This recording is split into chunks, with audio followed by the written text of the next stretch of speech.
ఎన్నికలు అయిపోయి రిజల్ట్స్ వచ్చిన తర్వాత ఎప్పటికప్పుడు మన ఎమ్మెల్యే అభ్యర్థులందరికీ చిన్నపాటి సత్కారం చేయాలి. ప్రజలు ఇచ్చిన సత్కారం కంటే పెద్దది కాదు ఇది. కాకపోతే నాకు చెయ్యాలి అని వచ్చిన కోరిక ఈరోజు చాలా రోజుల తర్వాత నెరవేరింది.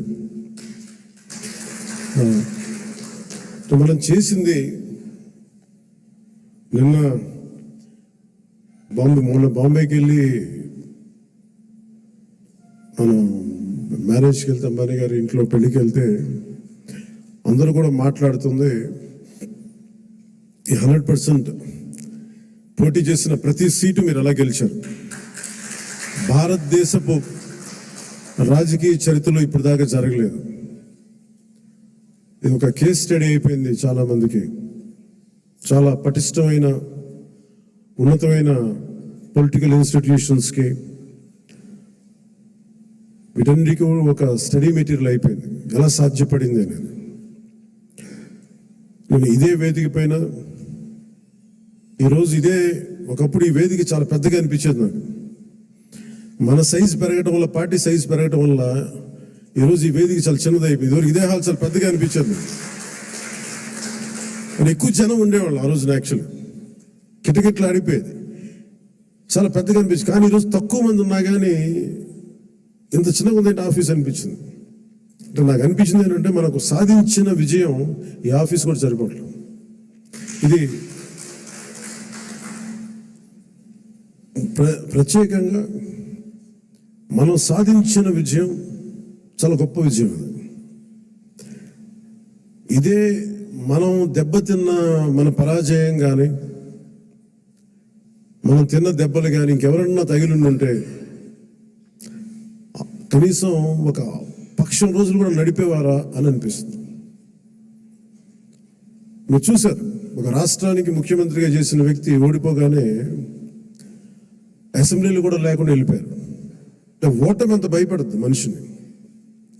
అలాంటిది మనకి ఎంత జనబలం ఉండి ఒక్క సీటు కూడా గెలుచుకోలేని పరిస్థితుల్లో ఏదో ఒకటి వస్తే ఆ వ్యక్తిని వాళ్ళు తీసుకెళ్ళిపోయి అలాంటి పార్టీకి 100% మనం స్ట్రైకింగ్ రేట్తో కొట్టడం చాలా చాలా అద్భుతమైన విషయం. 21 ఒకలా చూస్తే పెద్ద నెంబర్ కాకపోవచ్చు 175లో, కానీ 175 రోజున 164 గెలవడానికి మనం తీసుకున్న ఈ 21 ఒక వెన్నెముక్క అయిపోయింది ఈ కూటమి విజయానికి. మామూలు విజయం కాదు. ఇది బయట మనం సభల్లో ఎక్కువ మనం ఊదరగొట్టుకోలేం, కానీ ఒకసారి మనం సాధించిన విజయం కూడా చెప్పడం చాలా అవసరం. ఏదైనా వ్యక్తిగతంగా నేను చాలా సందర్భాలు కొన్ని సినిమాల్లో ఏదైనా చేసినా కానీ నేను ఇప్పుడు మాట్లాడినా కానీ ఇది ప్రజలకు సంబంధించిన విజయం కాబట్టి ఒక మార్పు కోరుకుంటే కోట్లాది మంది ప్రజల రోడ్ల మీదకి వస్తారు. మనం చూసాం ఎంత నలిగిపోయామో మనందరం.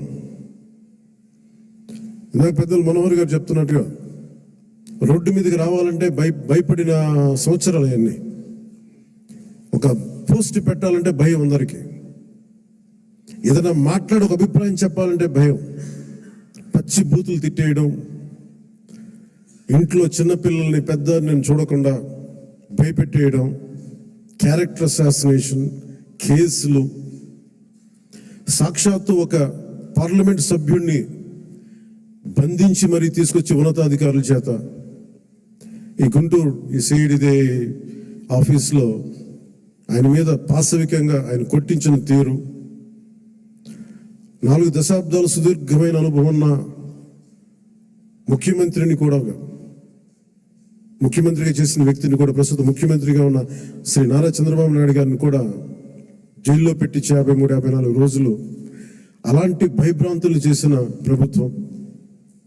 రోడ్డు మీదకి ఒక నోరు తెరిచి మాట్లాడాలంటే భయం, అడ్డగోలు ఇసుక దోపిడీలు. ఇలాంటి నేపథ్యంలో 5 కోట్ల మంది ప్రజలకి వెన్నుదన్నుగా నిలబడింది జనసేన పార్టీ. రోడ్ల మీదకి రావాలంటే భయం వచ్చింది. ఈరోజు మనకి 100% ఎందుకు వచ్చింది అంటే 5 కోట్ల మంది ప్రజలకి గుండెల్లో ధైర్యం నూరిపోస్తున్నాం. దెబ్బలు తిన్నాం మనందరం. మన ఎవరు ఇక్కడ ఉన్న వేదిక పైన వీళ్ళుంటే, మన గెలిచిన ఎమ్మెల్యేలు ఉంటే, పోటీ మీకు అన్ని స్థానాల్లో బలం ఇచ్చిన మన జన సైనికులు, వీర మహిళలు, ఇక్కడ ఆసీనులైన నాయకులు ప్రతి ఒక్కరూ మీరందరూ ఉండబట్టి ఈ విజయం సాధ్యమైంది. 21 మంది ఎమ్మెల్యేలు ఇక్కడ మేము కూర్చోగలిగామంటే నాతో సహా అది మీ అందరి కష్టం, శ్రమ, మీ మేధో మదనం, మీ ఎలక్షనీరింగ్ కేపబిలిటీ. జన సైనికులు అసలు పోటీ చేయని చోట్ల, మనం పోటీ చేసిన చోట్ల జన సైనికులు చేశారు, వీర మహిళలు చేశారంటే అదొక మన కోసం చేశారు అనుకోవచ్చు. కానీ మనం పోటీ చేయని చోట, మనం పోటీ చెయ్యని మిగతా 160 మన మిగతా అన్ని చోట్ల అసలు ఎలా నిలబడ్డారు కూటమికి, తెలుగుదేశానికి కానీ భారతీయ జనతా పార్టీ కంటే నాకు నిజంగా చాలా చాలా ఆనందం వేసింది. అలాంటి జన సైనికులకి, వీర మహిళలకి చేతులెత్తి మీ అందరికీ మనస్ఫూర్తిగా మీకు నమస్కరిస్తున్నాను. మీరు రాష్ట్రం కోసం తపన పడ్డారు, రాష్ట్ర బాగోగు కోసం తపన పడ్డారు. సో మీ అందరికీ చాలా చాలా మనస్ఫూర్తిగా నేను ఈ సందర్భంగా నేను మీకు ధన్యవాదాలు తెలుపుకుంటా ఉన్నాను. అలాగే మనం అడుగుతా ఉన్నారు, ఏమైనా ఆశించావా నువ్వు పదవులు, ఉప ముఖ్యమంత్రి అవుతామని అని ఆశించావా? నిజంగా చెప్పాలన్నా నిజంగా ఏమి ఆశించలే.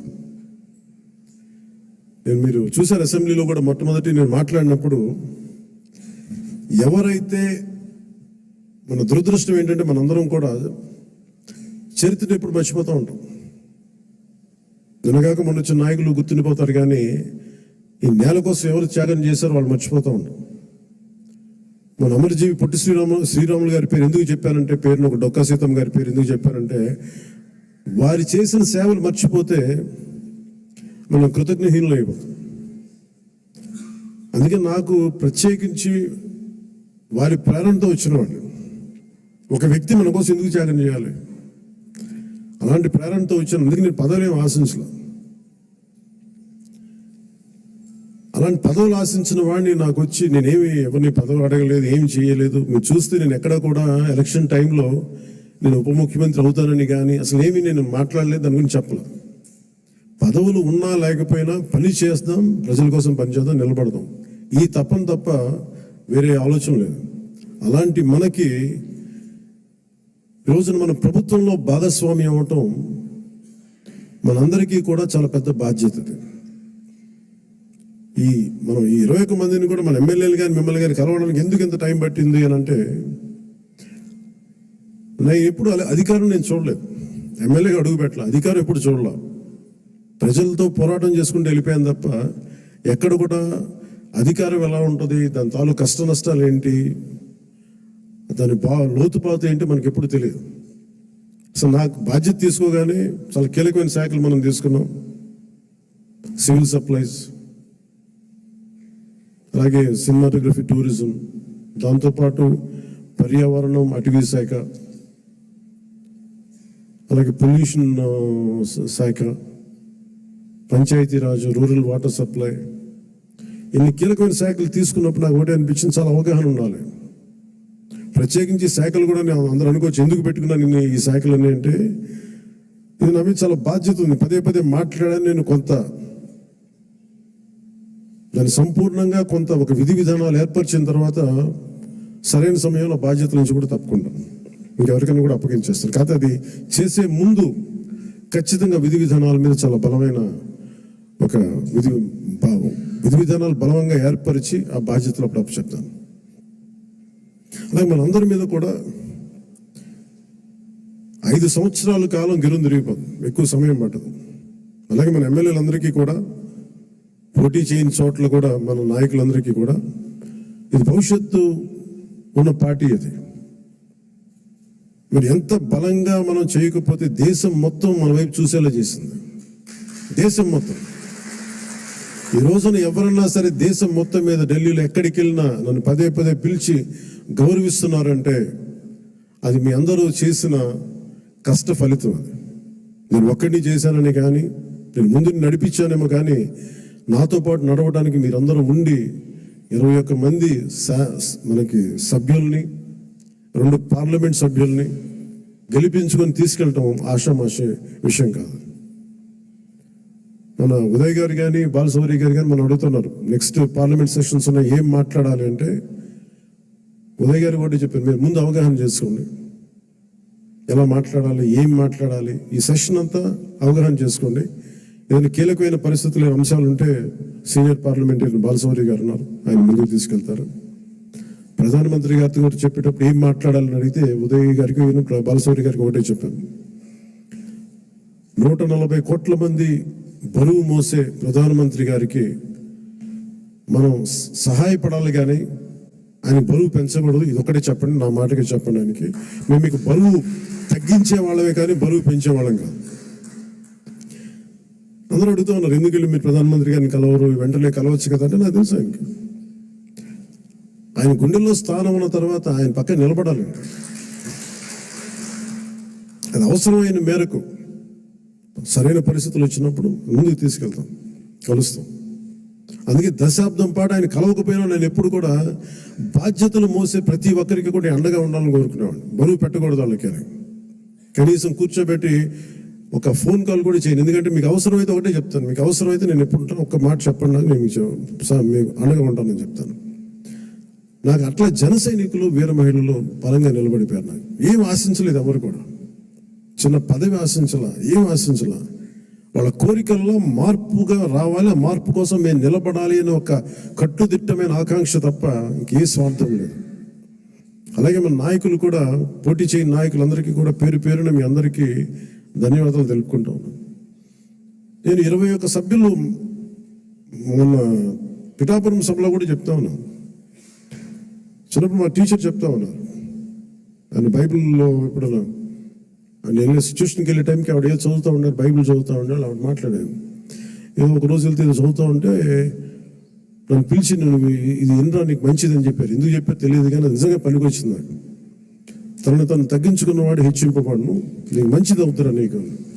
ఆ మాట ఏంటి నేను ఎప్పుడు అనుకునేవాడిని, అంటే మనం ఎంత సాధించినా తగ్గి ఉండడం చాలా అవసరం. అంటే ఏమీ లేని ఇస్తరాకి ఎగిరి పడుతూ ఉంటాం, ఎగిరి పడుతుంది, అన్నీ ఉన్న ఇస్తరాకి చాలా నిండుగా ఉంటుంది. అలాగే ఎన్ని స్థానాలు అనే కంటే కూడా ఎంత బలంగా చేసామనే దాని మీద అందరూ అన్నారు. ఆ రోజున తాడేపల్లిగూడెం సభ, మన బొలిశెట్టి గారు రోజుగా ఉన్నప్పుడు అందరూ కూడా తాడేపల్లిగూడెం సభ చేద్దాం, మనం 24 స్థానాలకి పోటీ చేస్తాం అని చెప్పిన తర్వాత మొట్టమొదటి సభ కూటమికి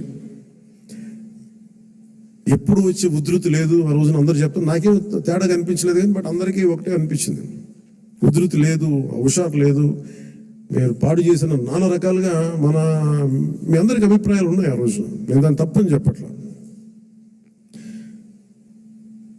ఆ రోజు మనం ఊహించాము 24 అంటే కూడా 24 మళ్ళీ తగ్గి 21 అయిపోయింది. ఇన్ని తగ్గి కూడా మనం దేనికోసం నిలబడ్డామంటే మనకు బలంగా, నేను చెప్తున్నాను, అన్ యావరేజ్ జనసేన ఓటింగ్ బలం లేని చోట అన్ని ఒక యావరేజ్ తీసుకుంటే, సరాసరి తీసుకుంటే 170 నియోజకవర్గాల మీద మనకు ఖచ్చితంగా ఒక 20% ఓటింగ్ పెరిగింది. 7% నుంచి 20% ఓటింగ్ పెరిగింది. కానీ మనం తక్కువ చేయటం వల్ల మనం పదే పదే మన అందరికీ మనం ఎందుకు తక్కువ చేసి ఎందుకు కూటమి రావాలని పదే పదే చెప్పడం వల్ల మీరు సభాపతి కూడా చెప్తా ఉన్నారు, మీరు చూశారు, అయినపాత్రుడు గారు చెప్తా ఉంటే ఎన్టీ రామారావు గారు పార్టీ పెట్టినప్పుడు ఇంత మెజారిటీలు రాలేదు, అప్పుడు కూడా మాకు 3,000 4,000 వచ్చినాయి. కానీ ఈ రోజున చూస్తే ఒక్కొక్కరికి 30,000 40 70 90 అసలు ఊహించని మెజారిటీ. ఒక ఎంపీకి వస్తే ఇలాంటి మెజారిటీస్, అలాంటి మెజారిటీలతోటి కొట్టారంటే ఇది జనసేన తాలూకు బలం ఎంత మీకు బలంగా ఓట్ టర్న్ అయిందో మనందరికీ తెలుస్తూ ఉంటుంది. ఇది మనం నిజంగా చాలా ఆనందపడాల్సింది, మనం గర్వించాలి. అట్ ది సేమ్ టైం చాలా బాధ్యతగా కూడా దీన్ని ముందుకు తీసుకెళ్ళాలి. అలాగే ఇంకా నాకు మన నాయకులందరికీ కూడా నా విన్నపం, ఎవరిని కూడా వైసీపీ నాయకుల్ని కానీ ప్రత్యర్థి పార్టీకి సంబంధించిన ఎవరు కానీ వాళ్ళు మన శత్రువులు కాదు, వాళ్ళు ఇంక్లూడింగ్ వైసీపీ కూడా మన శత్రువులు కాదు, మన ప్రత్యర్థులే. రాజకీయ పార్టీ వాళ్ళు మన శత్రువులుగా పరిగణించవచ్చు, మనకు తెలియదు. అలాగే చేశారు వాళ్ళు. కానీ మనం వాళ్ళని శత్రువులుగా పరిగణించట్లేదు. ఈ మెసేజ్ మీరు దయచేసి లోతుగా మీరు అర్థం చేసుకోవాలి. వాళ్ళని పీడించడం కానీ వాళ్ళు చేసిన తప్పులు మనం చేయకూడదు. అలా అని చెప్పి మనం చేతులు కట్టుకుని ఏం లేవు. వాళ్ళు చేసిన తప్పులు ఉంటే చట్టం ప్రకారం మన పివి నరసింహారావు గారు ఉటంకించినట్టుగా మన పిఠాపురం సభలో కూడా చెప్పాను. చట్టం ఏ పనులు చేయాలో పనులు చేసుకెళ్ళిపోతూ ఉంటాం. కానీ కక్ష సాధింపుగా కూర్చోబెట్టి వాళ్ళని వేధించడం కానీ సామాజిక మాధ్యమాల్లో నిందించడం కానీ అలాగే ఎవరిని కూడా వ్యక్తిగత దోషానికి దూరంగా ఉండమని నేను అందరినీ కోరుకుంటా ఉన్నాను. నిజంగా యుద్ధం వస్తే మటుకు గొడవ వస్తే మటుకు అది వెనకాడం, అది మీ అందరికీ తెలుసు. భావంలో ఉన్న తీవ్రత మనకు భాషలో చూపించక్కర్లా. చాలా మర్యాదగా మాట్లాడదాం, అన్నీ చేద్దాం. కానీ మీరు అందుకు ఇందాక మనోహర్ గారు చెప్తున్నప్పుడు కూడా సబ్జెక్ట్ అవగాహన ఉన్నప్పుడు దానికి లాజిక్ అండ్ రేషనాలిటీ, దానికి రెటారిక్ యాడ్ అయినప్పుడు దాని తిరుగులేని ఆయుధం. దానికోసం తీవ్ర పదజాలం కానీ పరుష పదాలు కానీ మనం వాడాల్సిన అవసరం లేదు. అలాంటి భవిష్యత్తులో అలాంటి సమస్యలే వస్తే ఎప్పుడు మనకి పోరాటానికి సిద్ధంగా ఉన్న పార్టీ అది. పదవులను కూడా పక్కన పెట్టి ముందుకెళ్తాం, అలాంటి బలంగా నిలబడగలం. ఈ ప్రజాస్వామ్యాన్ని ఇప్పుడు ఈరోజు నేను రివ్యూస్ చేస్తూ ఉంటే ప్రతి చోట ఎంత అడ్డగోలుగా డబ్బులు ఖర్చు పెట్టేశారో, దోచేశారంటే పంచాయతీరాజ్ లెక్కలు చూస్తూ ఉంటే గుండె చెరువైపోతాం. 200 కోట్లు కనీసం పే చేయలేని పరిస్థితుల్లో ఒక 40 కోట్లు పే చేస్తే చాలా పెద్ద ప్రాజెక్టులు అయిపోతాయి. ఒకవైపు ఏమో ఋషికొండ లాంటి ప్యాలెస్కి ఏమో 600 కోట్లు ఖర్చు పెడతారు. అది వాళ్ళ కోసం కట్టుకున్నారా, గెస్ట్ హౌస్లకి, అది వాళ్ళ కథ అది. కానీ ఎప్పుడు ఏది ఖర్చు పెట్టాలి, ఎంత ఖర్చు పెట్టాలి అనే విఘ్నత లేదా వీళ్ళందరికీ అనిపించింది. మన క్యాంప్ ఆఫీస్కి తీసుకెళ్ళి మీరు బడ్జెట్ ఇచ్చి మీరు ఎంతైనా ఖర్చు పెట్టుకోండి, మీ క్యాంప్ ఆఫీస్ రెడీ చేసుకోండి అంటే నేను రూపాయి ఖర్చు పెట్టడం నాకు ఇష్టం లేదు. అదనంగా ప్రభుత్వ ఖజానాకి అది ప్రజల సొమ్ముని మనకి అకారణంగా దాన్ని ఖర్చు పెట్టేయడం కానీ దాన్ని దుర్వినియోగం చేయడం నాకు నచ్చ. అసలు ఏమవుతుంది, ఉన్న ఫర్నిచర్ అలాగే ఉంచి ఏం చేయొద్దు. దాన్ని అవసరమైతే నేను చెప్తానండి, నేను చెప్తాను. మోస్ట్ ఆఫ్ ద టైం వీళ్ళు నా ఫర్నిచర్ పట్టుకెళ్ళాను. ఉన్న ఫర్నిచర్ సరిపోతే పర్లేదు. రోడ్ల మీద కూర్చొని వచ్చాం, మనం వీధుల్లో కూర్చొని పోరాటాలు చేసాం. కూర్చొని చిన్నపాటి కుర్చీ ఉంటే చాలు, మళ్ళీ దానికి ఇంత సౌకర్యాలు అవసరం లేదు మాకని చెప్పి. అలా ఇది మనందరం కూడా చాలా బాధ్యతగా తీసుకోవాలి. అలాగే మన ఎమ్మెల్యేలకు కానీ మన పోటీ చేయని నియోజకవర్గాల్లో ఉన్న నాయకులందరికీ కానీ పార్టీని పటిష్టం చేయడానికి మీరందరూ మేము ఈ నియోజకవర్గాల్లో అందుబాటులో ఉండండి. జనవాణి కార్యక్రమాన్ని మీరు నిర్వహించండి. అలాగే కేంద్ర కార్యాలయానికి కూడా నేను ఒకటే మన అందరికీ హరిప్రసాద్ గారి ద్వారా విన్నవించాను. ప్రతి ఒక్కరు కూడా కేంద్ర కార్యాలయంలో ఒకరోజు మీరు ఉండాలి. అది మీకు తెలియజేస్తాం. ఉంటే ఏమవుతుందని మీరు వచ్చి ఒకళ్ళు ఉన్నప్పుడు ప్రజలకి మనం మరింత చేరువవుతాం, వాళ్ళ కష్ట నష్టాలు తెలుసుకుంటాం. ప్రతి నాయకులకి చంద్రబాబు గారు కానీ మేము కానీ మేము అనుకుంది ఏంటంటే ఎక్కడా కూడా అధికారాన్ని దుర్వినియోగం చేయకండి. మనం గెలిచాం కదా అని చెప్పేసి అధికారుల్ని ఇబ్బంది పెట్టే పదజాలంగానే అని వాడకండి. కరెక్షన్ చేయాలంటే ఈ పదాలు వాడకుండా కూడా కరెక్ట్ చేయొచ్చు. అలాగే ఇంకొకటి కీలకమైంది ఏంటంటే మన ఇంట్లో కుటుంబ సభ్యుల్ని దయచేసి ఇలాంటి కార్యక్రమాల్లో దయచేసి మీరు ముఖ్యంగా ప్రభుత్వానికి సంబంధించిన కార్యకలాపాలు దయచేసి మీ రివ్యూ మీటింగ్స్లో వాళ్ళని ముందుకు తీసుకెళ్ళకండి. ఎందుకంటే మనం వారసత్వపు రాజకీయాలు అనేది మన వ్యతిరేకం కాదు, కానీ జనం మీద రుద్దేయకూడదు. సహజంగా ఇంట్లో ఒక్కొక్కరికి కెపాసిటీ బిల్డింగ్, లీడర్షిప్ బిల్డింగ్ కూడా సహజంగా ఎదగనివ్వండి. ఆ అట్మాస్ఫియర్ ఉండాలి అని కోరుకుంటాం, ఇవ్వాలి. కానీ బలవంతంగా ప్రజల మీద రుద్దకండి. అలాగే రౌడీజం చాలా మంది మనకి ఈ సందర్భంగా నాకు మన నాయకులందరూ కూడా తెలియజేస్తాను, ముఖ్యంగా కొద్దిమందికి అది మీకు అర్థమవుతుంటుంది నేను ఎవరి గురించి మాట్లాడతాను. రౌడీజం దయచేసి మీరు నమ్మకండి. ముఖ్యంగా మన నాయకులు కొద్దిమంది చెప్తున్నాను, దయచేసి రౌడీజాన్ని నమ్మకండి. మెత్తగా ఉన్న నాయకుల మీద, ఏం మాట్లాడిన నాయకుల మీద మీరు వచ్చి మాట్లాడాలి కానీ తిట్టడాలు కానీ చేస్తే నాకు ఆ భయాలు లేవు, మీరు అది గుర్తుపెట్టుకోండి. వైసీపీ ఇలాంటి ఒక గుండా పార్టీని ఎదుర్కొని వచ్చిన వాడిని మీరు నన్ను బెదిరించగలరా? మీరు ఆలోచించండి. కొంచెం లోతుగా మీరు అధ్యయనం చేయాలి దాన్ని. ఎందుకంటే మాట కావాల్సిన సంస్కారం కావాలి. ఇక్కడ మీరు కూర్చోబెట్టి బెదిరించేసి సామాజిక మాధ్యమంలో మన నాయకులు మీరే తిడతా ఉంటే నేను మిమ్మల్ని వదులుకోవడానికి సిద్ధంగా ఉంటాను, గుర్తుపెట్టుకోండి. అది మీరు నాకు ఎంత లాయలిస్టులు వ్యక్తిగతంగా అయినప్పటికీ కూడా, మీరు నా కమిటెడ్ లాయలిస్టులు అయినప్పటికీ కూడా, ప్రజాస్వామ్యానికి విఘాతం కలిగించిన, రౌడిజం చేసిన నేను వదులుకోవడానికి సిద్ధంగా ఉంటాను. దయచేసి దీన్ని మీరు మంచి మనసుతో అర్థం చేసుకోండి. అది నేను మాట్లాడినప్పుడు ఎందుకు చాలా తీవ్రంగా ఉంటుంది, చాలా గట్టిగా మాట్లాడతాను. దయచేసి దీన్ని మీరు లోతుగా తీసుకొని, ముఖ్యంగా మహిళా నాయకురాలను ఎవరన్నా సరే సామాజిక మాధ్యమాల్లో కించపరిచిన ఒక మాట అన్నా అజయ్ గారికి కూడా చెప్తా ఉన్నాను ఈ సందర్భంగా, చాలా ఫర్మ్ యాక్షన్ తీసుకోండి సార్. నేను ఈరోజు అందరి ముందు చెప్తున్నాను, you have all the right. చాలా ఫర్మ్గా చెప్పండి. మనందరినీ మనం సంస్కరించాలి అనుకున్నప్పుడు మనమే సంస్కారహీనంగా మాట్లాడితే ఎట్లా? అలాంటి వ్యక్తులని మీరు చాలా బలంగా మీ నిర్ణయం తీసుకోండి. మీ నిర్ణయం వెనక నేను ఉంటాను. అవకాశం ఇవ్వండి మారటానికి. తప్పదు అనుకున్నప్పుడు మీరు పార్టీలో నుంచి కూడా మీరు వెళ్ళిపోవాల్సి వస్తే వెళ్ళిపోనివ్వండి, ఇబ్బంది పడద్దు. ఎందుకంటే ఇది మనం చాలా కమిటెడ్గా ఇచ్చిన విషయం ప్రజలు. ఇది ఎప్పుడు ఓట్లు వేయని వాళ్ళు,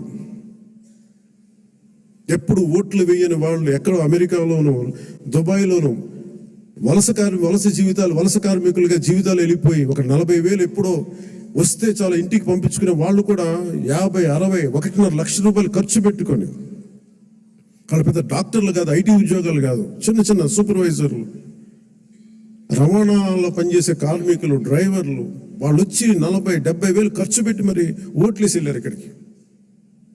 దయచేసి ఇవి చాలా బలంగా మీరు గుర్తించాలి.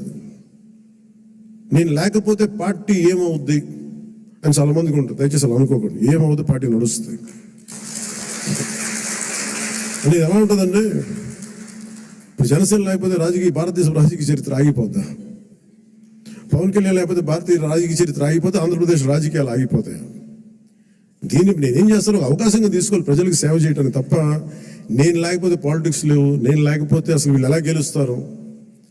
కాలం చాలా చాలా గొప్పది.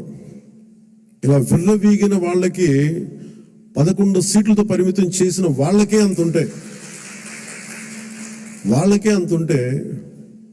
మరి అలా మనలో ఉండి భయపెట్టేవాళ్ళు కానీ, భయభ్రాంతులు చేసేవాళ్ళు, రౌడిజం చేసేవాళ్ళు మీరంతా కూడా ఆలోచించారు. ఇంకా నేను చాలా తెగించి వచ్చాను. ఒక పార్టీ నేను నడుపుతున్నానంటే చాలా చాలా తెగించుంటే తప్ప ఒక పార్టీ నడపలేను. నేను కమిటెడ్గా ఉన్నానంటే నా వెనక ప్రతిరోజు చెప్తాను, సరదాగా చెప్పను. నేను 24 గంటలు బతకడానికి నేను ఉంటాను, అంతకుమించి నా దగ్గర భవిష్యత్తు కూడా పెద్ద ఆలోచించను. నేను అలా అంత బలంగా నేను ఉండబట్టే ఈ రోజున జనసేన ఆంధ్రప్రదేశ్ 5 కోట్ల మంది ప్రజలకి భూతం అవ్వడమే కాకుండా ఎన్డీఏ కూడా బలం అయిపోయింది, మనం గెలిచిన అన్ని సీట్లు. ఇవన్నీ ఎందుకు చెప్తున్నానంటే నేను అంత తెగించి ఉన్నాను నా దేశం కోసం, నా సమాజం కోసం. దయచేసి దాన్ని అందరూ దృష్టిలో పెట్టుకోండి. ఎవరైనా సరే ఇలాగ మనలో భయపెట్టేవాళ్ళు, రౌడిజం చేసేవాళ్ళు, విర్రవీగేవాళ్ళు కూడా ఒకటే మాట ఏంటంటే, నా వెనక నాలాగా కమిటెడ్గా ఏ స్వార్థం ఆలోచించని జన సైనికులు, వీర మహిళలు అనేక మంది ఉన్నారు. వాళ్ళు మామూలు వాళ్ళు కాదండి. వాళ్ళు ఏం ఆశించరు, పని చేసి మళ్ళీ కనిపించరు. ఎక్కడెక్కడ విదేశాల్లో ఉంటారు. మొన్న వెళ్తే మన అమ్మాయి గారి మ్యారేజ్కి వెళ్తే జాతీయ జన వాచితక్ కానీ వీళ్ళు ఇదే చెప్తారు, మీరు భారతదేశానికి మీరు చేసింది మామూలు కాదు, మీరు సనాతన ధర్మాన్ని బలంగా నిలబెట్టారు. అంటే మీరు సినిమాల్లో ఉండి సూపర్ స్టార్డమ్ సాధించి రాజకీయాల్లో మలుపు తిప్పే రాజకీయం చేసి ఇవన్నీ తగ్గి మీరు నిలబడగలరు చూసారా. అందుకు మిమ్మల్ని ప్రేరణగా తీసుకోవాలని చెప్తా ఉంటే నేను చెప్పాను, ఇది గొప్పగా నేను మాట్లాడట్లేదు, కానీ నేను ఇంత బాధ్యత నేను నడిపిస్తున్నాను చెప్తున్నాను అది. సో ఇలాంటి నాకు దయచేసి క్రమశిక్షణ రాహిత్యంతో దయచేసి నాకు తలపోట్లు తీసుకురాకండి. ఎందుకంటే నేను నా రక్తాన్ని కూడా పక్కన పెట్టేయగలను, గుర్తుపెట్టుకోండి. నా కుటుంబాన్ని కూడా పక్కన పెట్టేస్తాను. నేను జనం కోసం అయితే నా కుటుంబాన్ని కూడా పక్కన పెట్టేస్తాను. అలాంటిది నా సొంత బిడ్డలతో సహా పక్కన పెట్టేయగలను. నేను అంత నిస్వార్థంగా, అంత గట్టిగా ఉంటాను. ప్రజాక్షేమం కోసం, ప్రజాస్వామ్య పరిరక్షణ కోసం నేను అంత బలంగా ఉంటాను. అందుకని దయచేసి అందరూ కూడా నన్ను ఏదో తిట్టేస్తే భయపడిపోతాను. నేను లేకపోతే ఇక్కడ గెలవం, పంచాయతీ ఎన్నికలు రావచ్చు, మున్సిపల్ ఎన్నికలు రావచ్చు, నా సత్తా ఏంటో అనుకునే వాళ్ళందరికీ కూడా ఏంటంటే సంతోషం. నేను అక్కడ దెబ్బతింటానికి సిద్ధంగా ఉంటాను తప్ప కాంప్రమైజ్ అవ్వడానికి నేను సిద్ధంగా ఉన్నాను. ఏం పోతే చెప్పండి నాకు. ఈ రోజున 21 మంది ఎమ్మెల్యేలు, 2 మంది 2 ఎంపీలు అయ్యారు. ఇవన్నీ గెలవకపోతే ఏమో అయిపోతాం. ఫలితాలు ఇంకొకలా వచ్చింటే ఇలాగ ఉండేవాడిని, ఏం మారేది కాదు. అందుకని దీన్ని దయచేసి అందరూ పెద్ద మనసుతో అర్థం చేసుకోండి. నాయకులందరికీ కూడా దయచేసి పదే పదే మీ కుటుంబంలో ఉండే మీ సహాయానికి, మీకు సహాయకారిగా ఉండటానికి నాకు అభ్యంతరం లేదు, కానీ వాళ్ళని భవిష్యత్తులో వాళ్ళే మా తరం వారసులను చెప్పడం కొంచెం ఇబ్బందిగా ఉంది బయట. ఎందుకంటే అలాంటప్పుడు నేను కూడా నా పిల్లలు ప్రమోట్ చేస్తూ కూర్చుంటే ఇంకా దీనికి కొత్తదనం ఎక్కడి నుంచి వస్తుంది చెప్పండి. ఇబ్బందిగా ఉంటుంది అది. సహజంగా మీ బిడ్డలు మీరు ఎదగాలనే కోరుకుంటున్నాం. రాజకీయాలు వస్తే నాకు ఇబ్బంది లేదు. We are not against legacy, but let it happen in organic way, సహజ క్రమంలో జరగనివ్వండి. అందుకని ఇలాంటి ప్రతి చోట ఇవి కొన్ని వినిపిస్తూ ఉన్నాయి. ఇది అందరి ముందు చెప్తే ఇది అందరూ మనం ఒకసారి ఒక లోపలికి ఆత్మపరిశీలన చేసుకుని అందరూ సహజ క్రమంలో వస్తే నాకు ఇబ్బంది లేదు, కానీ దాన్ని దయచేసి ప్రజల మీద రుద్దకండి. అదొకటి నా విన్నపం అందరికీ. అలాగే మనం మనం ఏం మాట్లాడుతున్నా it is not Janasena victory. ఇది తెలుగుదేశం, భారతీయ జనతా పార్టీ, జనసేన కూటమి విజయం. అది ఎక్కడ కూడా మనం సాధించిన విజయం మనం ఏదో ముందు పెట్టాం. దయచేసి తెలుగుదేశం పార్టీ నాయకుల్ని కానీ, కార్యకర్తల్ని కానీ, భారతీయ జనతా పార్టీ నాయకులు కానీ, కార్యకర్తలు కానీ దయచేసి ఎక్కడ కూడా మనం తోలనాడొద్దు, తక్కువ చేయొద్దు. ఒకళ్ళు చేసిన తప్పుకి, ఒకళ్ళ పొరపాటు తప్పులు జరిగితే భవిష్యత్తులో జరిగాయని చెప్పట్లేదు, కానీ భవిష్యత్తులో అలాంటి జరిగితే దాన్ని వ్యక్తికి కేంద్రీకరించండి అంతే. గబుక్కుని ఎవరో ఒక మాట అనేస్తారు, గబుక్కుని మన నాయకులు కూడా గబుక్కుని ఒకసారి ఒక మాట అంటితే అది జనసేన అన్నట్టు కదా, సదరు వ్యక్తి అన్నట్టుగా. అలాంటి విధి విధానాలు ఏమంటే మనందరం కూర్చొని ఇబ్బందిగా ఉంటే కూర్చొని ఒక నిర్ణయం తీసుకుంటాం తప్ప వ్యక్తిగతంగా మీరు ఎవరిని కూడా దయచేసి కించపరిచేలాగా ఇవన్నీ చేయకండి. ఎందుకంటే చాలా పని ఉంది మనకి. 200 కోట్లు తేలైపోతున్నాయి ఈ రోజున. పంచాయతీల్లో డబ్బులు లేవు, బ్లీచింగ్ పౌడర్కి డబ్బులు లేవు. ఈ మధ్యన వరల్డ్ బ్యాంక్ వాళ్ళతో మాట్లాడుతూ ఉంటే వాళ్ళు ఒకటి మాట్లాడతాం, మీరు కమిటెడ్ లీడర్షిప్ మీరు ఇవ్వండి, మేము మీకు డబ్బులు ఇచ్చే బాధ్యత మేము తీసుకుంటాం, మీకు పెట్టుబడులు ఇచ్చే బాధ్యత మేము చాలా మంది చెప్తాం. గత ప్రభుత్వంలో మాకు ఆ నమ్మకం రాలేదు. మీరు చాలా కమిటెడ్గా ఉన్నారని మాకు అర్థమవుతా ఉంది.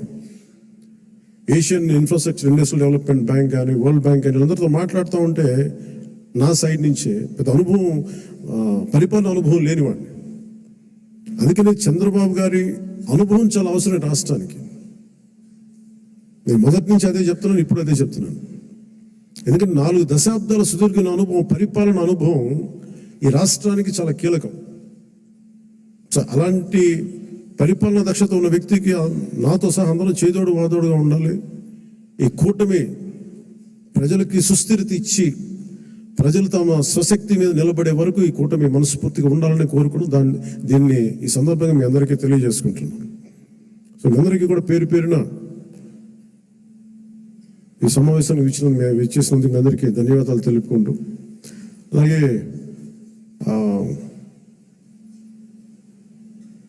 ఆర్ఫనేజ్ నుంచి వచ్చారని చెప్తాను. Which orphanage star. అలాగే పార్టీ తరపు నుంచి ఎస్కేసిబి ఆర్ఫనేజ్ హోమ్ నుంచి వచ్చిన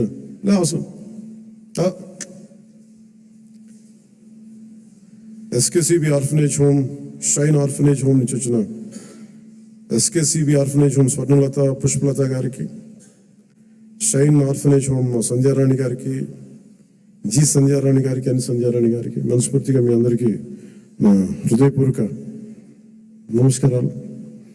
మిమ్మల్ని ఏదో నాకు నేను ఎప్పుడేం అడిగానంటే, డబ్బులు వేస్ట్ అయిపోతూ ఉంటే పూలు తెస్తూ ఉంటారు,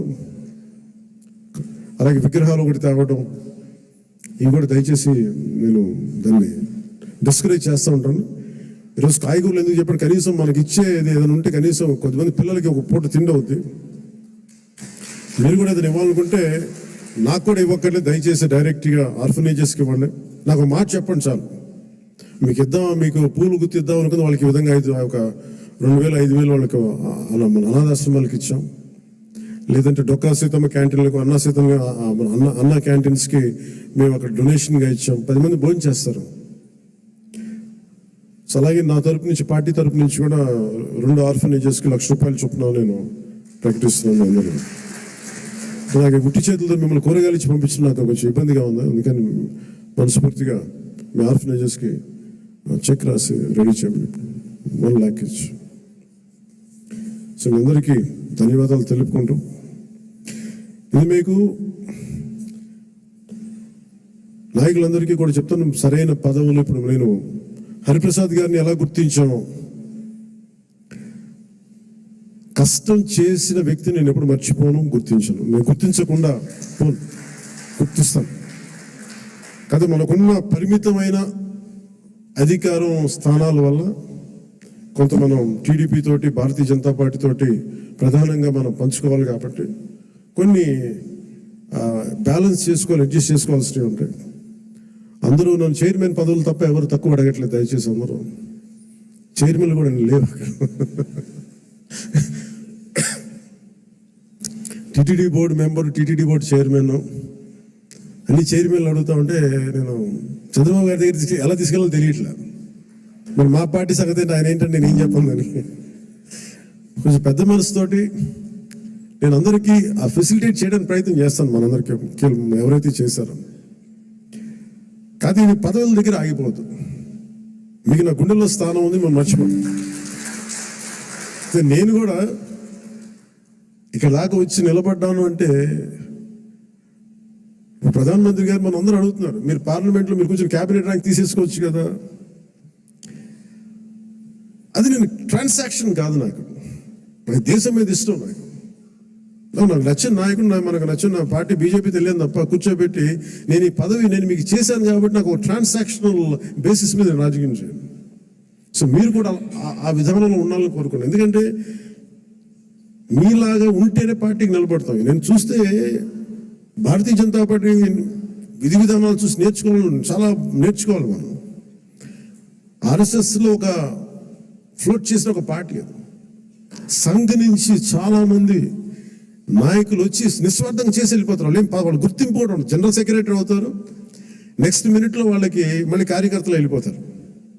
of course that's a great organisation like RSS. కానీ దాని నుంచి స్ఫూర్తి తీసుకుంటాం మనం. వాళ్ళు ఎంతసేపు ఆర్ఎస్ఎస్ ఎంతసేపు దేశం, సమాజం, దేశ సమగ్రత మీద ఉంటారు తప్ప వాళ్ళు చాలా నిస్వార్థంగా ఉంటారు. చాలా నిస్వార్థంగా ఉంటారు. ఎంతో కొంత వారి నుంచి ప్రేరణ తీసుకొని మనం కూడా నిస్వార్థంగా పదవులు వస్తే ఖచ్చితంగా మీకు వస్తాయి, తీసుకోండి. పదవి లేనప్పుడు కూడా అంతే కమిట్మెంట్తో పనిచేయాలని కోరుకుంటున్నాను. నేను అలాంటి వాడు. పదవులు లేవు, ఏమి లేవు, డబ్బులు లేవు, గుర్తింపు లేదు, తిట్లు శాపనార్థాలు తప్ప ఆయన మనం చేశాం కదా. దీన్ని కూడా మీరు దృష్టిలో పెట్టుకోండి. ఎందుకంటే అందరి దగ్గర నుంచి తీసుకున్నప్పుడు కూడా మన మహిళా నాయకురాల దగ్గర నుంచి కానీ నాయకుల దగ్గర అందరిని తీసుకుంటే అందరూ కూడా చాలా ఉన్నతమైన కీలకమైన పదవులు అడుగుతూ ఉన్నారు. ఉన్నాయి చాలా తక్కువ. కొంతమందికి పార్టీ పదోన్నతి ఉంటుంది. కొంతమందికి ఈ శాఖల్లో కీలకమైన శాఖల్లో పదవులు అన్నీ నేను ప్రయత్నం చేస్తున్నాను. సో నాకు అవకాశం ఇవ్వండి. కొంచెం తప్పులు ఎక్కడన్నా ఉంటే మీరు కోప్పడకుండా హరిప్రసాద్ గారి దృష్టికి తీసుకురండి, నాగబాబు గారి దృష్టికి తీసుకురండి, మిగతా ముఖ్య నాయకుల దృష్టికి తీసుకురండి. ఎందుకంటే నేను మనోహర్ గారి పేరు ఎందుకు చెప్పట్లేదంటే, ఇప్పుడు ఆయన మంత్రి సివిల్ సప్లైస్, ఆయన ఆయన బిజీ ఉన్నారు, మొత్తం అక్రమ బియ్యం మీద గోడౌన్లు ముయించేస్తూ ఉన్నారు. అందువల్ల అందుకని ఆయనకి ఈ బాధ్యతలు అప్పచెప్పట్లేదు. రాష్ట్రం కోసం చేయాల్సింది చాలా ఉంది ఆయనకి. అందుకని మీరందరూ పెద్ద మనసుతో అర్థం చేసుకుంటారని ఒకే ఒక మాట చెప్పి ముగిస్తాను. నేను మీకు అండగా ఉండేవాడిని, నిలబడేవాడిని, మర్చిపోనివాడిని. మీకు నెలకి కానీ 3 వారాలకు కానీ మీరు ఒక 2 వీక్స్ ముందు కానీ 3 వీక్స్ ముందే కనుక మీరు నన్ను కలవాలి అని అంటే ఖచ్చితంగా నేను కార్యకర్తల దగ్గర నుంచి పెద్ద నాయకుల దాకా అందరితో కలుస్తాను, మీరు కూర్చొని మాట్లాడతాను. కాదు నాకు ఇవ్వాల్సింది ఏంటంటే మీరు సడన్గా వచ్చేస్తేనేమో నాకు ఉన్న దాంట్లో అందరిని అడ్జస్ట్ చేయలేకపోతాం. మీరు కొంత ఎజెండాను కూడా ఫిక్స్ చేసుకురండి. నాకున్న సమయం కూడా చాలా తక్కువ ఉంది. ఎందుకంటే ప్రధానమంత్రి గారి దగ్గరికి వెళ్ళినప్పుడు ఇంత చేసి నేను ఆయన దగ్గర ఎంత టైం తీసుకున్నాను, కరెక్ట్గా 60 సెకండ్లు టైం తీసుకున్నాను. 60 సెకండ్స్ అంతే, 60 seconds, less than a minute ఆయన కలిసాను. ఎందుకంటే ఆ స్థాయి అంత పని ఉన్న వ్యక్తులకి మనకు కావాలి, ఇవ్వగలిగేదే మనం ఎక్కువ వాళ్ళ కాలాన్ని దుర్వినియోగం చేయకపోవడం. ఆయన మొహమాట పెడితే ఇంకో 5 నిమిషాలు కూర్చుంటారు. నాకు బాధ్యత ఉంది, అలాంటి వ్యక్తిని మనం ఎక్కువసేపు కూర్చోబెట్టకూడదు. కరెక్ట్గా ఆయన ఒక 40-50 సెకండ్లు 60 సెకండ్లు అయిపోయి నేను బయలుదేరుతాను సార్, జస్ట్ ఒకసారి మేము కలిసి విష్ చేయడానికి వచ్చాను, అంతమించి చెప్పలా. సో అలాగే నన్ను దృష్టిలో పెట్టుకుని నాకు చాలా కీలకమైన బాధ్యతలు ఉన్నాయి, ఇంతమందిని కలవాలి నేను. అందుకని మీరందరినీ దృష్టిలో పెట్టుకొని ఏం మాట్లాడదలుచుకున్నారో, ఏమి కావాలో స్పష్టంగా చెప్పండి. మీరు నా కోసం పనిచేశాను, మీరు నన్ను గుర్తించని అలా కాకుండా మీరు మనస్ఫూర్తిగా మీ కోరిక చెప్పండి. నాకు ఇలాంటి పదవి కావాలని కోరుకున్నాను చెప్పండి. అది కమిటీకి ఇస్తాను నేను. ఆ కమిటీ కూడా కొన్ని నియమావళి పెట్టాను నేను. ఎలా చేశారు, ఏం చేశారు, పార్టీకి ఎంత చేశారు, కార్యకర్తలతో ఎలా మమేకమయ్యారు, ఇవన్నీ దృష్టిలో పెట్టుకొని వాళ్ళకి ఇవ్వాల్సిన గుర్తింపు ఆ పేరు చేసుకుని ఇప్పించేస్తాను. కానీ మీరు ఒక స్టీవ్ జాబ్స్ గుర్తుపెట్టుకోండి, ఏదైనా కావాలంటే అడగాలి, మీరు అడగాలి. అడిగితే నేనేం చెప్తానంటే నేను ఫస్ట్ నేను నో చెప్పను ఎవరికి. చాలా మంది నా దగ్గరికి వచ్చి చైర్మన్స్ కావాలి, టీటీడీ చైర్మన్ కావాలని కనీసం ఒక 50 మంది అడిగారు ఇప్పటికి నన్ను. ఒకటే ఫస్ట్ సంతోషం, మా ఇంట్లో వాళ్ళు ఒకళ్ళు అడగలేదు, అందుకని ఆనందంగా అనిపిస్తుంది. అంటే గతంలో వైసీపీ వాళ్ళకి మనకు కూడా ఇంట్లో వాళ్ళు వచ్చేసి మొత్తం బంధువులు అందరూ పనిచేసుకుంటా అంటే భయం వేసింది. మా ఇంట్లో వాళ్ళు అడుగుతారు కానీ సంతోషంగా ఎవరు అడగల. అందుకని నాగబాబు గారి పేరు వచ్చింది, అందుకని అంటున్నాను ఈ మాట. మా నాగబాబు గారికి అలాంటి కోరికలు లేవు. ఆయన నిరాకారాన్ని ప్రార్థించే వ్యక్తి. ఎథీస్ట్ చెప్పను కానీ ఒక భగవంతుని విగ్రహారాధనని దాటి ఉండే వ్యక్తి, అసలు నిరాకారాన్ని పూజించే వ్యక్తి. అందుకని ఆయన పేరు ఎలా వచ్చిందని అనుకున్నాను. చాలా ప్రతిదీ కూడా మీరు అడగండి, నేను దానికి నో చెప్పను, నేను పరిశీలిస్తాను. ఒకవేళ ఇవ్వలేని పక్షంలో ఎందుకు ఇవ్వలేదో, ఏమి చేయగలమో నేను మనస్ఫూర్తిగా మీకు మనసు ఇప్పి మన నాయకుల ద్వారా చెప్పిస్తాను. లేదంటే కొన్ని పరిస్థితులు నేనే చెప్తాను. అందుకని దీని పెద్ద మనసుతో మీరు అందరూ అర్థం చేసుకొని మీరు అడగడం అయితే అస్సలు మీరు ఇబ్బంది పడదు, మీరు అడగండి మనస్ఫూర్తిగా. ఎందుకంటే నాకు ఏదైనా కావాలని నేను అడుగుతాను. కాదు నేను ఎప్పుడు నా స్వార్థాన్ని నేను ఏమడగను, నాకు పదవి అడగను. కానీ నేనేమంటానంటే నాకు ప్రధానమంత్రి గారిని అడుగుతాను. ఇప్పటిదాకా ఏం అడగలేదు ప్రధానమంత్రి గారిని, ఖచ్చితంగా అడుగుతాను. రాష్ట్ర 5 కోట్ల మంది ప్రజల కోసం అడుగుతాను. ఇప్పుడు స్టీల్ ప్లాంట్ని ప్రైవేటీకరణ చేయకుండా పాసిబిలిటీ ఉందా అడుగుతాను. అలాగే మనకి విశాఖలో రైల్వే లైన్ కావాలి, రైల్వే జోన్ కావాలి, అవన్నీ అడుగుతాను. అలాగే మనకి ఒక 20 లక్షల మందికి ఉద్యోగాలు రావాలని మన కూటమి ప్రభుత్వం అనుకుంటే దానికి తగ్గట్టుగా సర్వీస్ సెక్టర్ని ఎంత డెవలప్ చేయొచ్చు, ఇలాంటివన్నీ అడుగుతాను. పదవి అనేది మనకి బాధ్యత అవ్వాలి, కానీ అది ఒక ఫ్యాషన్ స్టేట్మెంట్, ఒక అలంకారం అవ్వకూడదు. ఎందుకంటే చాలామంది అడుగుతున్నప్పుడు నాకున్న ఇబ్బంది ఏంటంటే సబ్జెక్ట్ నాలెడ్జ్ లేకుండా. ఇప్పుడు నేను పొల్యూషన్ నేను తీసుకున్నా, కానీ అటవీ శాఖ తీసుకున్నా, పర్యావరణం తీసుకున్నా, పంచాయతీరాజ్ శాఖ తీసుకున్నా, నేను వచ్చి ఇప్పుడు నేర్చుకోలేదు.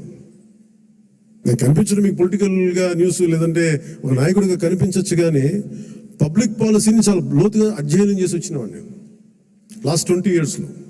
ఖాళీగా లేను నేను. సో అందుకు నాకు రివ్యూస్ నాకు తేలిగ్గా ఉంది. నాకు నేను అధికారంలో లేనప్పటికీ, పరిపాలన అనుభవం లేనప్పటికీ కూడా. అలాగే మీరు ఏదైనా అడిగేటప్పుడు కూడా మీ అనుభవంలోకి దగ్గరగా అడగండి. నాకు లేదు అంటే నాకు భవిష్యత్తులో ఏదైనా కావాలంటే మీరు దానికి తగ్గట్టుగా సంసిద్ధం అవుతానంటే I'm open for it. So అందుకని దీని అందరూ పెద్ద మనసుతో మీరు అందరూ అర్థం చేసుకుంటారని చెప్పి మీ అందరికీ పేరు పేరున మీ అందరికీ ధన్యవాదాలు తెలుపుకుంటూ, ముఖ్యంగా ఈ కార్యక్రమాన్ని ప్రసారం చేస్తున్న మీడియా అధిపతులందరికీ, ముఖ్యంగా మేము 21 మంది మేము గెలవగలిగాం, జనసేన 5.5 కోట్ల మంది ప్రజలకు అండగా నిలబడింది, కూటమి విజయానికి వెన్నుదన్నులా నిలబడింది అంటే మేము చేసిన ప్రతి కష్టాన్ని మీడియా అధిపతులు కానీ, సీనియర్ పాత్రికేయులు కానీ, ప్రతి యూట్యూబర్ కానీ మీదైనా యుద్ధం చేశారు. అది మేము మర్చిపోలేదు. సో మీకు మనస్ఫూర్తిగా నా హృదయపూర్వక ధన్యవాదాలు. మా దగ్గర ఛానల్ లేవు. మా దగ్గర నన్ను అందరూ అడిగేవాళ్ళు, ఛానల్ లేదు ఏం చేద్దామంటే, ప్రతి గొంతు మనకి ఛానల్ అవుతుంది, ప్రతి ఫేస్బుక్ మనకి ఛానల్ అవుతుంది, ప్రతి టీవీ మన ఛానల్ అవుతుంది. ప్రజల కోసం చేసినప్పుడు అన్ని ఛానల్స్ మన ఛానల్స్ అవుతాయి. అందుకనే నాకు ఇది మనది కాదు, ఇది వాళ్ళదే అని నేను ఎప్పుడు అనుకోను. ఇంక్లూడింగ్ గత ప్రభుత్వం వాళ్ళ ముఖ్యమంత్రిగా చేసిన ఆయన ఛానల్ కూడా నేను మనస్ఫూర్తిగా గౌరవిస్తాను. వాళ్ళు మనం గుర్తించకపోవచ్చాము కానీ వాళ్ళకి ఆ గౌరవం సంపూర్ణంగా ఇస్తాం. సో మనస్ఫూర్తిగా మీ అందరికీ కృతజ్ఞతలు తెలియజేసుకుంటూ, ముఖ్యంగా లా అండ్ ఆర్డర్కి సంబంధించి ఈ మధ్యన చాలా కీలకం అయిపోయింది. నేషనల్ మీడియా అడిగింది, మన కర్నూలులో జరిగిన సంఘటన, ఉమ్మడి కర్నూలు జిల్లాలో జరిగిన సంఘటన, ఒక చిన్నపాటి బిడ్డ మీద ఏం జరిగిందో అందరూ మైనర్ బాలు ఏం చేశారు మీకు అర్థమైంది. నన్ను స్పందించమన్నారు. ఏం మాట్లాడాలంటే, ఒక 18 ఏళ్ళు దాటిన యువతనైతే ఎలాంటి పనిష్మెంట్ అని ఇచ్చేయచ్చు. ప్రతిసారి ఇలాంటి దుర్ఘటనలు జరిగినప్పుడల్లా ఒక మనిషిని ఎన్కౌంటర్ చేస్తే సమస్య తీరిపోద్దా అనేది ఎప్పుడు నాకు సందేహం. మరి ఏం చెయ్యాలి అనేది కూడా అందరూ కూర్చొని చేయాలి. అందుకని మన వ్యవహార శైలి, ముఖ్యంగా రాజకీయ నాయకుల్లో చాలా మార్పు రావాలి. వీరి భాషా వ్యవహారాలు ఇష్టం వచ్చినట్టు తిట్టేసి, ఇష్టం వచ్చినట్టు బూతులు తిట్టేస్తే, నాయకుల్ని రౌడీల్ని పెంచి పోషిస్తే చిన్నపిల్లలకు కూడా అది ఆలవాలం అయిపోయింది. అందుకని లా అండ్ ఆర్డర్ విషయంలో మీరు చాలా టఫ్గా ఉండండి. మన ఎమ్మెల్యేలందరికీ చెప్తా ఉన్నాను, మన ఎంపీలందరికీ చెప్తున్నాను, చాలా చాలా బలంగా ఉండండి, అన్కాంప్రమైజింగ్ ఉండాలి లా అండ్ ఆర్డర్ సంబంధించి. అలాగే విద్యా వ్యవస్థలో కూడా మనం నెక్స్ట్ మీటింగ్లో ఎప్పుడు కూర్చున్నప్పుడు దీనికి సమాజం కూడా మారాలి, కొంత బాధ్యత తీసుకోవాలి. ఈ సినిమాలు చూసో లేదంటే సామాజిక మాధ్యమాలు ప్రతి ఒక్కరం కూడా మన కుటుంబాల పట్ల మనం బాధ్యత తీసుకోవాలి. ఇదే నేను లాస్ట్ క్యాబినెట్ మీటింగ్ నేను వస్తా ఉన్నప్పుడు ఒక తల్లి ఇక్కడ వచ్చి ఆగింది. నేను చాలా మందిని మాట్లాడుతున్నప్పుడు తల్లి వచ్చి చెప్పింది, నా బిడ్డను తీసుకెళ్ళిపోయారు, 2-3 అమ్మాయిలు తీసుకెళ్ళిపోయాడు. అంతకుముందు ఆ కుర్రాడు 16 ఏళ్ళు వచ్చింది, తీసుకెళ్ళిపోయారు. ఇక్కడ నుంచి వచ్చిన 1 వారం రోజులు పట్టుకెళ్ళిపోయారు అబ్బాయిని. 9 నెలలు అయిపోయింది, నేను ఎవరికి చెప్పుకోవాలో తెలియట్లేదు. కంప్లైంట్ ఇచ్చాం మాచవరంలో. అంటే మన కేకే గారిని పంపించి వెంటనే కన్సర్న్ పోలీస్ అధికారితో మాట్లాడితే 9 నెలల్లో సాధించలేనిది 9 రోజుల్లో తీసుకురాగలి. ఇది ఎందుకు చెప్తున్నానంటే, విజయం అని కాదు, ఒక చిన్నపాటి అధికారం ఇంత చేయగలదు. అలాంటిది 3,000 మంది ఆడబిడ్డలు అదృశ్యం అయిపోయారు. వచ్చిన ఏ పరిస్థితుల్లో తిరిగి వచ్చారో మనకు తెలియదు, వాళ్ళు ఎంతమంది తిరిగి వచ్చారో తెలియదు. అందుకని ముఖ్యంగా ఆడబిడ్డలకు సంబంధించి మటుకు చాలా చాలా బలమైన మనకి లా అండ్ ఆర్డర్ సిచ్యువేషన్ చాలా బలంగా ఉండాలి. అందుకని మనందరం కూడా పర్సనల్గా, అపార్ట్ ఫ్రమ్ పార్టీ, మనందరం కూడా దీనికి భవిష్యత్తులో ఇలాంటి జరగకుండా, నంద్యాల ఇన్సిడెంట్ లాంటివి జరగకుండా ఉండాలంటే ఏం చేయాలి? ప్రసార మాధ్యమాలు కూడా నా కోరిక ఏంటంటే, ఎంతసేపు తిట్ల పురాణాలు కాకుండా మీరు ఇవ్వాల్సింది ఇలాంటి చర్చలు, ఇలాంటి దుర్ఘటనలు జరగకుండా ఉండాలంటే ఏం చేయాలి, దాని మీద కొంచెం హెల్తీ డిబేట్స్ పెట్టండి. మనోహర్ గారు సివిల్ సప్లైస్ ఎంత బలంగా పనిచేసిన మనోహర్ గారు మీకు మనస్ఫూర్తిగా మా అభినందనలు తెలియజేస్తాను. పొద్దున్న హైదరాబాద్లో కూడా మాట్లాడతారు, అధికార యంత్రాంగం అందరూ మీరు చాలా బాధ్యతగా ఉన్నారు, భయపడుతున్నారు ఏంటని అడిగితే, ఇట్లా సివిల్ సప్లైస్ ఇంత బలంగా ఉంది, పనిచేస్తాను. మనోహర్ గారిని అభినందనలు తెలియజేస్తాను. మీరు రావటంలో రేట్లు తగ్గినాయి, మొత్తం నిత్యావసర వస్తువులు తగ్గించారు, మీకు హ్యాట్స్ ఆఫ్ మీకు. అలాగే కల్తీ చేస్తున్న ఎవరికైనా సరే మనకి పౌర సరఫరాలకు సంబంధించిన పబ్లిక్ డిస్ట్రిబ్యూషన్ సంబంధించిన రైస్ని అక్రమ ఎగుమతుల్ని ఖచ్చితంగా బలంగా ఎదుర్కొంటాం. అది రేపు కేబినెట్ మీటింగ్లో కూడా మాట్లాడుతాం దాని గురించి. పెట్టుబడులు వచ్చేలాగా, భవిష్యత్తు ఆనందదాయకంగా ఉండేలాగా, అందరికి ఉపాధి అవకాశాలు కల్పించేలాగా భవిష్యత్తులో మనందరి కార్యక్రమాలు ఉంటాయి. మీ అందరికీ నేను అండగా ఉంటానని తెలియజేసుకుంటూ, జస్ట్ ఒక 2 weeks ముందు మీరు నాకు దయచేసి మీరు అందరూ నా అపాయింట్మెంట్ కావాలి, మీతో నాతో మాట్లాడాలంటే నేను మీకు అందుబాటులో ఉంటాను. నాతో పాటు కాకుండా మన నాయకులు కూడా ఇక్కడే వారానికి ఒక్కొక్క ఎమ్మెల్యేని ఇక్కడే ఉండమని చెప్పాను. దాదాపు నెలలో 30 రోజులు ఉంటే మనకున్న 23 మంది ఎమ్మెల్యేలు కానీ 2 ఎంపీలు కానీ 23 మంది నాతో సహా రోజుకి ఒకళ్ళని చొప్పున ఇక్కడ ప్రత్యేకించి మీకు అందుబాటులో ఉంటాం. మీ నియోజకవర్గపు కష్టాలు కావచ్చు, ప్రజల సమస్యలు కావచ్చు, ఏదైనా సరే మీకు చెప్పుకోవడానికి మీకు అండగా మీకు ఇక్కడే ఉంటారు, కనీసం ఒకళ్ళు ఉంటారు. సో ఈ సందర్భంగా మీ అందరికీ ప్రతి నియోజకవర్గాన్ని, ప్రతి ఎమ్మెల్యే గారికి కానీ, ప్రతి ఎంపీకి, ప్రతి ఒక్కరు కూడా కేంద్ర కార్యాలయంలో ఒక రోజు మీరు గడపాలి, ప్రజలకు అందుబాటులో ఉండాలని నేను ఈ సందర్భంగా కోరుకుంటాను. సో అందరికీ ధన్యవాదాలు తెలియజేసుకుంటూ సెలవు తీసుకున్నాను. జై జనసేన, జై హింద్.